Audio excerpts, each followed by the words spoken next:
In this video, we will discuss about data encryption standard, which is an encryption algorithm.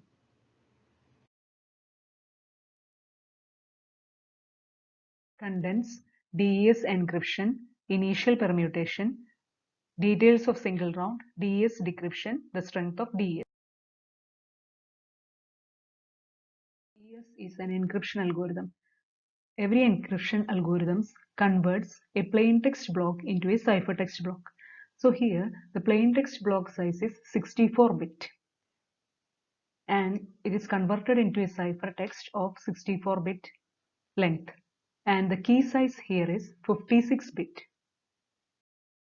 This is a block diagram for DES encryption. In this, you can see that this is the 64-bit plain text. It is given to this initial permutation. Initial permutation means rearrangement of the bits. So some rearrangement is done of the 64-bit plain text, that is initial permutation. After this, the output of that one is given into round 1. Then it is passed through 16 rounds. So after the 16th round, a 32-bit swap is done. 32-bit swap means just swapping the two halves. After the swap, again 64 bits, that is given to a block inverse initial permutation. This does the opposite of initial permutation, inverse initial permutation, and output of that is the 64-bit ciphertext. And we can see that in each round a subkey is provided. Subkey means which is generated from the main key. In each 16 rounds different keys are provided. So this part, if we see the right side, we can see that the key is of initially size 64-bit. It is given to a block called permuted choice 1, which means it is the output. We can see that it is a 56-bit key. So in this permuted choice 1, every 8th bit is removed from the key.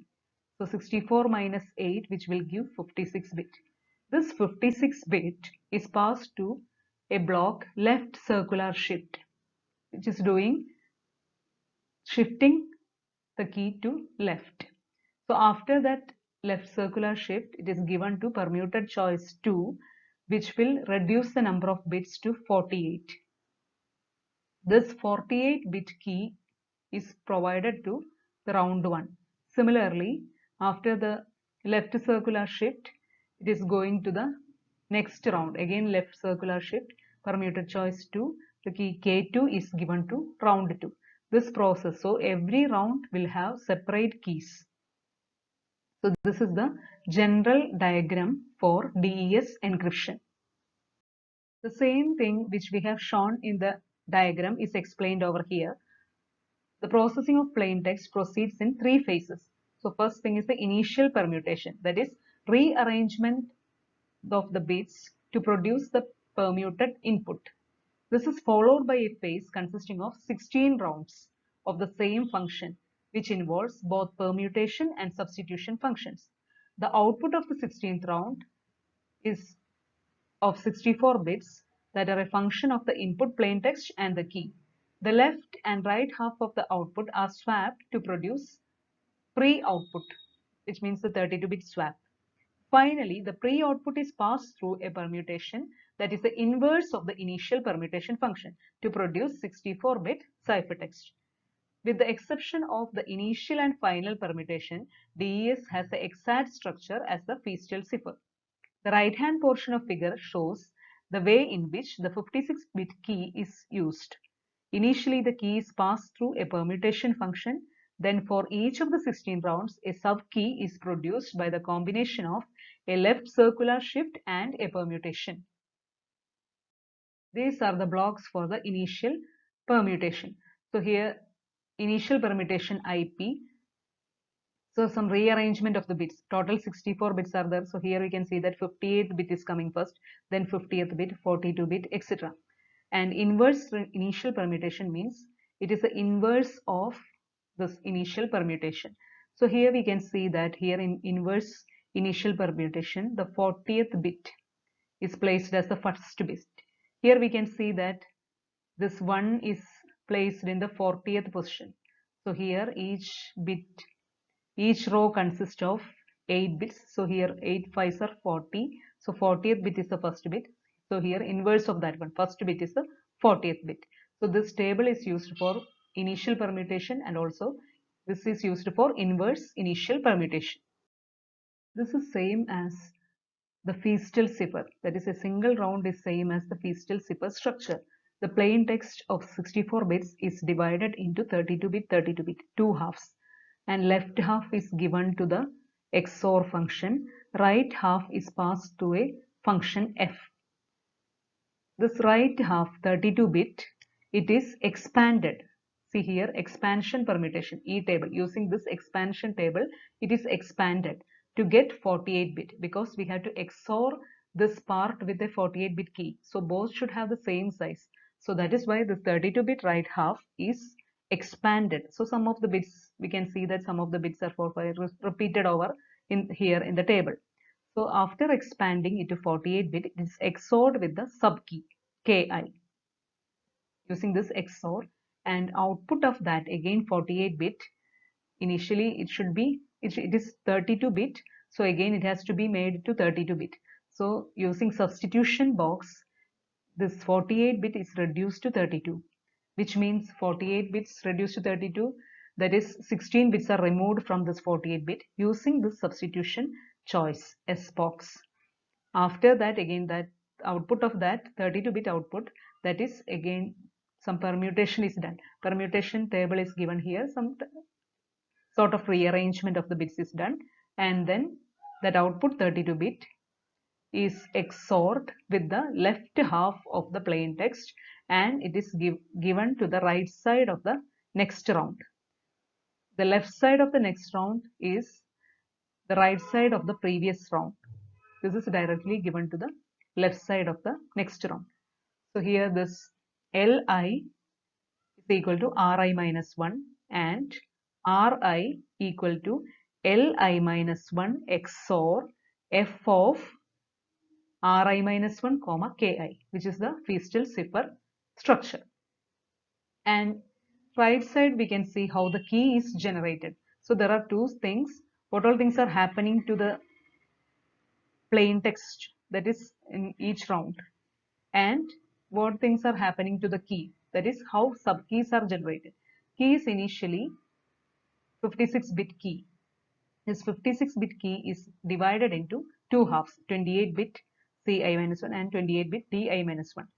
Each of the halves are separately given left shift. Here also left shift, here also left shift. After that, again it will be 56 only, that is given to a contraction permutation. Contraction means again reducing the number of bits. So 56 bits, from that it is reduced to 48 bit. This 48 bits is given to the XOR function.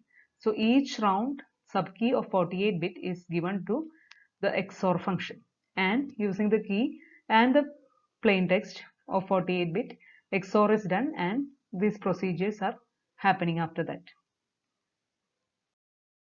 So here we can see that the left half of the next round Li is equal to Ri minus 1, right half of the previous round, and right half of the next round is Ri is equal to Li minus 1 XOR f of Ri minus 1 comma Ki, which is the Feastel cipher structure. We can see the substitution boxes in detail. The input to the substitution box is of 48-bit. The output is 32-bit, which means the substitution boxes has to remove 16 bits from this input 48 to make it to 32-bit output.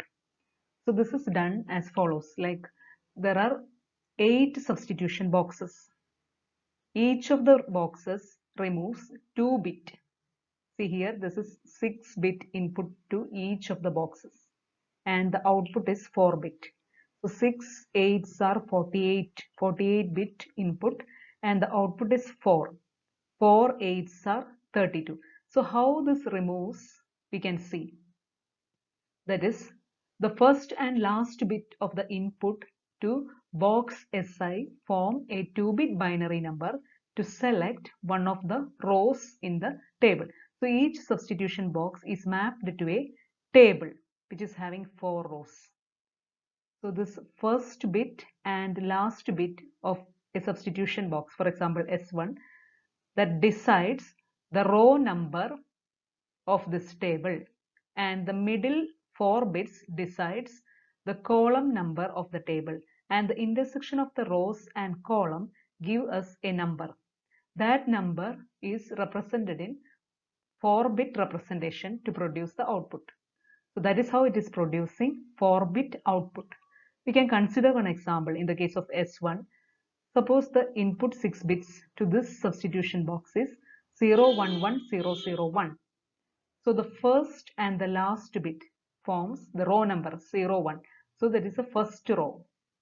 Okay, and then the column is the middle bits 1100, which gives the column number. So 1100 is equal to 12. So this 12th column we will take the value in row 1 and column 12. Row 1 and column 12, that intersection, that value is 9. That is represented as 4-bit. So the output 9, that is 9. So the output is 1001. So this is the input 011001. It is the output is 1001. So we can see here that input is 6-bit, output is 4-bit. Similarly, each of the substitution box does the same thing. So each of the substitution box has 6 inputs. It is converted into 4-bit outputs. So finally we'll get 32-bit. So this 48-bit is changed to 32-bit. Right side of the algorithm, which is the sub-key generation. A 64-bit key is used as an input to the algorithm. This 64-bit key is reduced to 56-bit by removing the every 8th bit. 8-bit means parity bit. Removing every 8th bit, the 64-bit changed to 56-bit.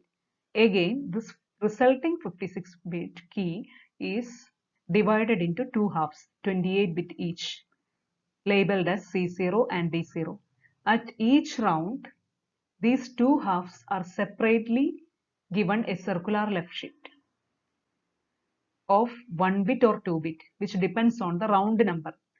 For round numbers 1, 2, 9, 16, the circular shift is given of 1 bit.